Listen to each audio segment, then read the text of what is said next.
İsmoil aka, bu qaysi otni bolasi dedingiz? Bu Baykalli qizoq, ko'z faoliyat qilib ko'rasiz. O'sha mashhur ulovchi chopib yurgan, marra qilib yurgan Baykalli qizi.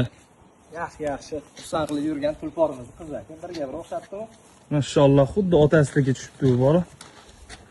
Biyamizchi buni onasi. Bu biyamiz yoki nemis biyamiz. Xudo xolisa 7 yosh, orada 2 yil tug'masdan qolib ketdi. Mana hozir 3-bola bu.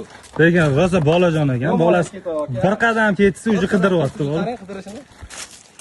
Mashalloh, buni eksterierlari, qarchig'aylarni qarang buni. Yoshini necha yosh dedingiz Bu bu? 7 yosh, Hozir 7 yosh. Xudo xolisa. Mana. Jonim, mashalloh. Hozirgi paytda ayg'irga deyarli tayyor holatda turibdi. Turibdi. Yana bitta chiroyli variant beraman. Mana shu yaxshi otlarimiz bor, O'zbekiston, Baykal gigant bor.